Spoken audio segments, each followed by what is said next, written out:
Hello friend, જય Shri Krishna. Cook with સોનુ ચેનલમાં તમારા બધાનું સ્વાગત છે. આજે હું તમારા માટે લેફ્ટ ઓવર થેપલાની રેસીપી લાવી છું.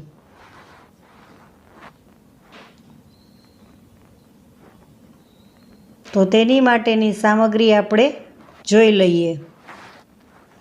તો તેની માટે આપણે થેપલાના ટુકડા જોશે,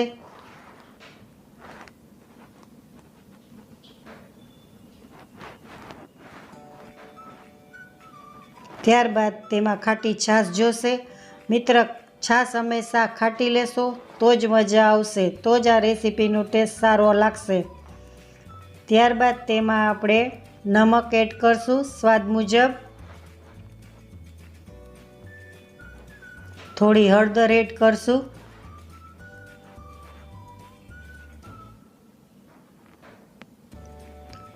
એક ચમચી મરચાં પાવડર એડ કરશું, એક ચમચી ધાણા જીરું,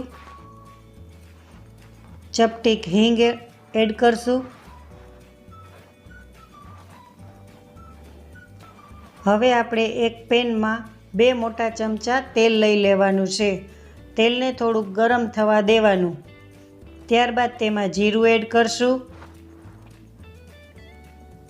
થોડી રાઈ એડ કરશું.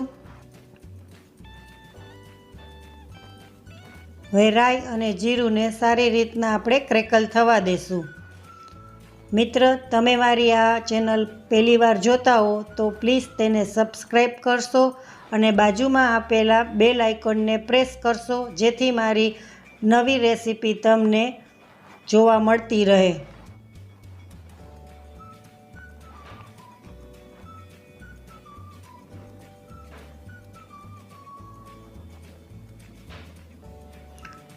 જો તમે અવનવી વાનગી મારી ચેનલ પર જોવા ઈચ્છતા હો તો મને ચોક્કસ કમેન્ટ કરશો.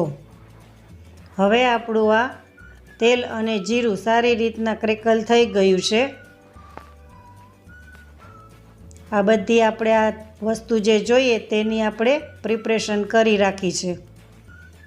હવે આપણો આ વઘાર થઈ ગયો છે.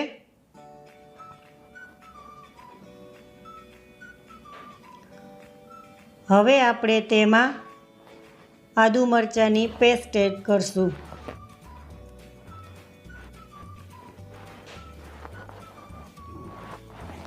થોડી વાર મિક્સ કરશું. ત્યારબાદ તેમાં એક નાની ડુંગળી એડ કરશું.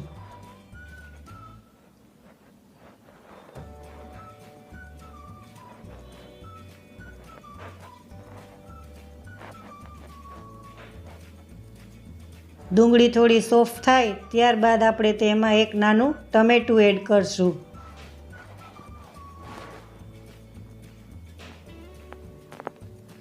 સારી રીતના મિક્સ કરી લેવું. ડુંગળી અને ટમેટું સોફ્ટ થયા બાદ તેમાં આપણે મસાલાવાળી છાશ એડ કરશું.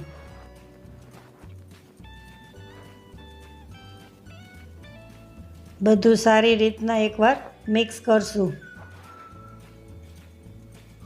હવે આપણે થોડી વાર માટે છાશને ઉકળવા દેવાની છે.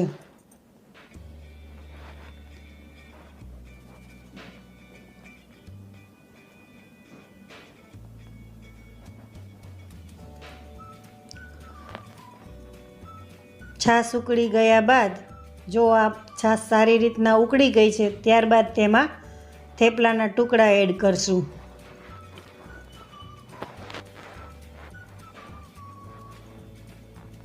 સારી રીતના મિક્સ કરશું.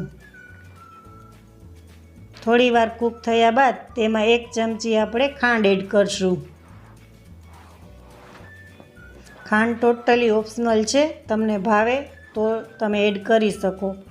આ લસણના થોડા ટુકડા છે તે એડ કરશું. હવે આ ફ્રેશ કોથમરી એડ કરશું.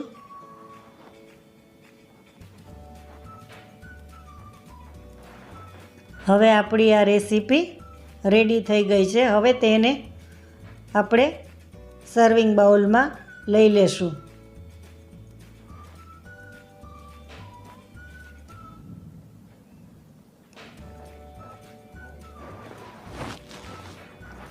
તમને મારી આ રેસીપી કેવી લાગી તે મને કમેન્ટ બોક્સમાં જણાવશો.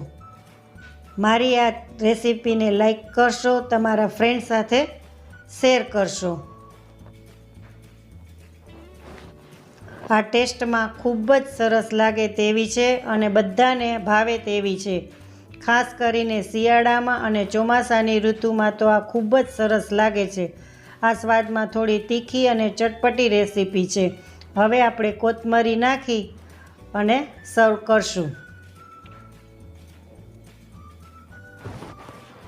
Bye bye. Have a nice day.